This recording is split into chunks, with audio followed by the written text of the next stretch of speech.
আমি অনেক সম্পর্ক দেখেছি একদিনের কথাবার্তাতেই বিয়ে পাকা।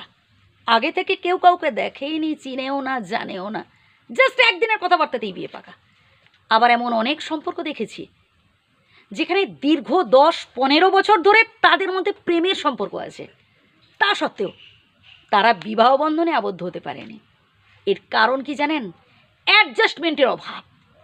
সে যে কোনো সম্পর্কেই যত বেশি আপনি একে অপরের সাথে অ্যাডজাস্ট করতে পারবেন, মানিয়ে চলতে পারবেন, তত বেশি দেখবেন সেই সম্পর্কের গভীরতা ফিল করতে পারবেন, সুখী হতে পারবেন, সেই সম্পর্কের মধুরতা আরও বাড়বে। হুটহাট করে কোনো সিদ্ধান্ত নিতে যাবেন না।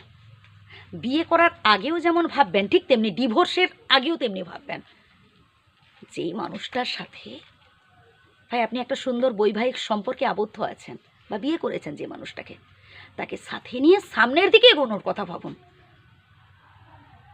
এখন তো মেয়েরাও কোনো কিছুতেই পিছিয়ে নেই। আপনিও চাইলে আপনিও স্বনির্ভর হতে পারেন। একটা সংসারে যখন দুজনেই রোজগার করতে পারবেন, তখন দেখবেন সেই সংসারের অভাব অনটন অনেকটাই কমবে। আপনি আপনার শখ আহ্লাদ চাহিদা আপনি নিজেই পূরণ করতে পারেন। তাই স্বনির্ভর হওয়ার কথা বলছি আমি। প্রত্যেক ছেলে বা প্রত্যেক মেয়েকে বলবো, স্বনির্ভর হন। আগে নিজের পায়ে দাঁড়াবার চেষ্টা করুন, তবেই দেখবেন ভাই পরবর্তীকালে জীবনে আর চোখের জল ফেলতে হবে না, বা অপরের ওপর ভরসাও করা লাগবে না, বা আশাও করা অতটা দরকার নেই। ভাই আপনি যদি নিজে 10টা টাকা উপার্জন করতে পারেন, তো আপনি কেন অপরের দিকে তাকিয়ে থাকবেন?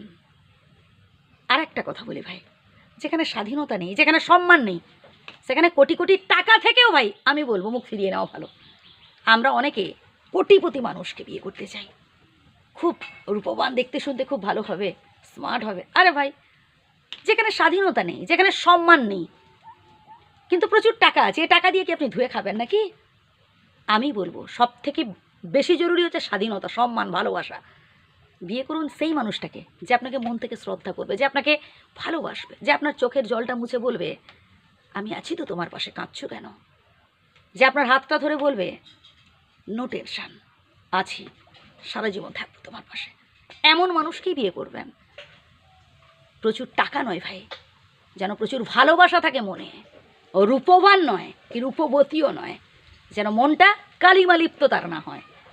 প্রিয় বন্ধুগণ, যদি কাউকে আমি আঘাত দিয়ে কথা বলে থাকি, ক্ষমা প্রার্থী, কিন্তু আমি এটাই বলতে চাইছি যে সঠিক জীবনসাথী নির্বাচন করুন, বা হুটহাট করে কোনো সিদ্ধান্ত নিতে যাবেন না। সে বিয়ে করার আগেও যেমন 10 বার 20 বার ভাবুন, ঠিক তেমনি একটা সম্পর্ক থেকে বেরিয়ে আসার আগেও ভাববেন। ভালো থাকবেন, সুস্থ থাকবেন। ধন্যবাদ।